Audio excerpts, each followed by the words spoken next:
Você já ouviu chamar a cannabis de erva do capeta? Mas, se a planta nasceu na terra, quem colocou ela aqui? Foi obra de Deus ou uma tentação do diabo? A resposta não é tão simples quanto parece. E hoje, vamos investigar essa história sem rodeios, desde as origens bíblicas até a ciência moderna, para entender de uma vez por todas quem criou a cannabis. A expressão erva do capeta surgiu como uma arma de propaganda no século XX. Governos, igrejas e setores econômicos usaram essa frase para criar medo. A intenção não era explicar a planta, era demonizá-la. Mas se você observar a criação da natureza, não existe nada que brote do solo sem propósito. Então por que a cannabis seria uma exceção? Aqui nasce o paradoxo. Chamar de diabólica uma planta que a própria natureza fez florescer. A Bíblia, em suas versões mais antigas, contém passagens que podem estar ligadas à cannabis. Pesquisadores apontam que a palavra hebraica canebosen, presente no livro de Êxodo, pode ser traduzida como cânhamo aromático. Este ingrediente teria sido usado no óleo sagrado de unção preparado por Moisés. Ou seja, se essa interpretação for correta, a cannabis foi usada em rituais religiosos como ponte para o divino, e não como maldição. Curiosamente, traduções posteriores omitiram esse detalhe. Coincidência? Ou uma forma de apagar a ligação entre Deus e a planta?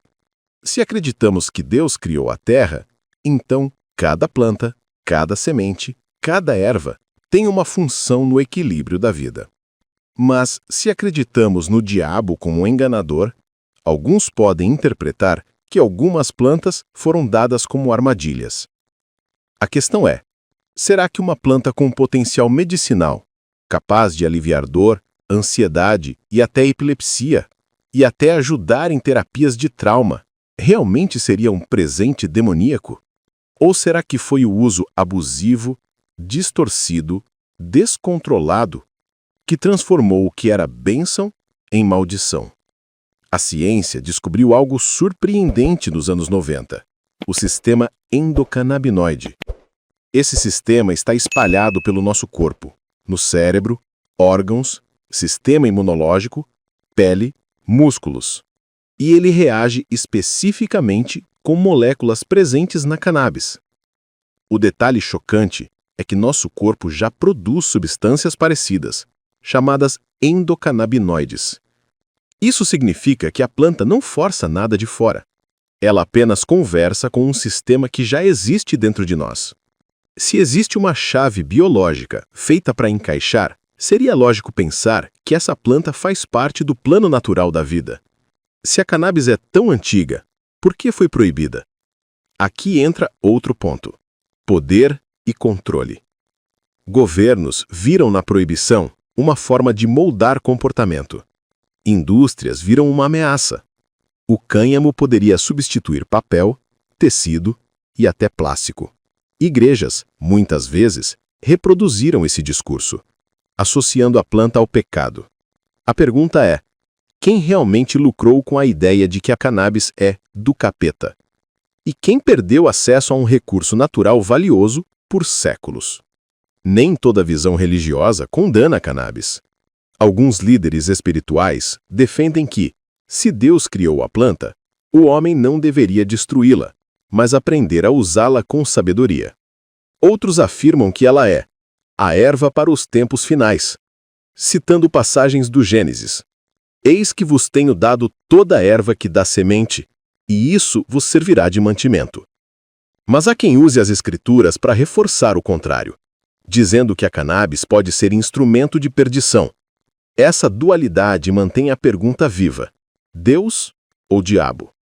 O que ninguém pode negar é o impacto real da cannabis em pessoas que sofrem. Pacientes com epilepsia resistente que melhoram com o uso. Indivíduos em tratamento de câncer que encontram alívio na dor e nas náuseas. Pessoas com ansiedade severa que conseguem recuperar o equilíbrio. Aqui fica claro, o que chamam de erva do capeta também pode ser, para muitos, a erva que devolve dignidade. A escolha não está na planta, mas em como o ser humano se relaciona com ela. E aqui surge a questão que não se fecha. Se a cannabis pode curar e ao mesmo tempo prejudicar, se pode ser vista como divina e ao mesmo tempo demoníaca, então o verdadeiro poder não está na planta, mas em nós. Afinal, quem realmente define o bem e o mal em algo que cresce da terra? Talvez chamar a cannabis de erva do capeta seja apenas um reflexo do medo humano diante do que não entende. E talvez chamá-la de presente divino seja a forma de justificar seu poder de cura. No fim, a pergunta continua ecoando: quem criou a cannabis? Deus ou o diabo?